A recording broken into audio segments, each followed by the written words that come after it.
خلا کا مطالبہ کرنے والی عورتیں منافق ہیں۔ خلا کا مطالبہ کرنے والی عورتیں منافق ہیں۔ طلاق اور خلا میں فرق کیا ہے؟ طلاق اور خلا میں فرق یہ ہے کہ طلاق میں شوہر خود اپنی طرف سے طلاق دیتا ہے، عورت کا مطالبہ یا عورت کا اصرار اس میں نہیں ہوتا ہے۔ اور خلا میں یہ ہوتا ہے کہ عورت کا مطالبہ ہوتا ہے شوہر سے کہ آپ مجھے طلاق دے دیں، اور نہ صرف مطالبہ ہوتا ہے بلکہ عورت یہ کہتی ہے کہ آپ مجھے طلاق دے دیں گے تو میں مہر معاف کر دوں گی یا اتنا مال آپ کو دے دوں گی، لہٰذا آپ کیا کریں، مجھے طلاق دے دیں، مجھے طلاق دے دیں۔ تو عورت کے مطالبے پر اور کچھ معاوضہ ادا کرنے پر شوہر جو طلاق دیتا ہے اس طلاق کو خلا کہا جاتا ہے۔ کیا کہا جاتا ہے؟ تو بلا وجہ اس طرح خلا لینے والی عورتیں یا خلا کا مطالبہ کرنے والی عورتیں کیا ہیں؟ منافق ہیں، منافق۔ بات سمجھ میں آ رہی ہے؟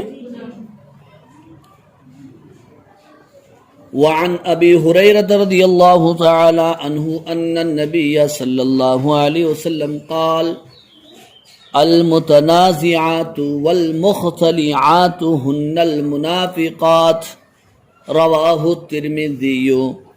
حضرت ابو ہریرہ رضی اللہ تعالی عنہ سے روایت ہے کہ سرور دو جہاں صلی اللہ علیہ وسلم نے ارشاد فرمایا کہ شوہروں سے علیحدگی چاہنے والی اور خلا کا مطالبہ کرنے والی عورتیں نفاق والی عورتیں ہیں، اس لیے ایسی چیزوں کا مطالبہ اپنی زبانوں پر نہیں لانا چاہیے۔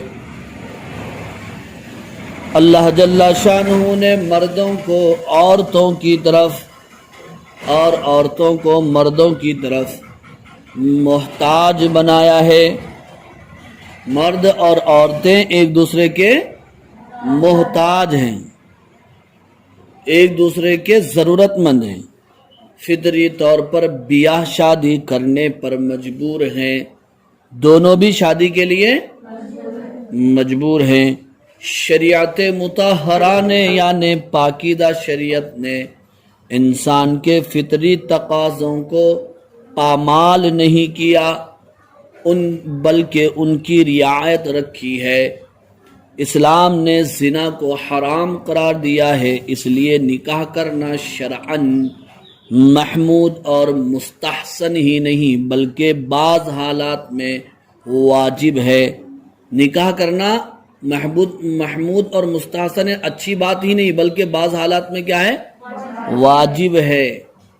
کس عورت کا نکاح کس مرد سے ہو سکتا ہے اور کس سے نہیں ہو سکتا ہے، شریعت نے اس کی تفصیل بتلا دی ہے، جس کا ذکر اس سے پہلے ہو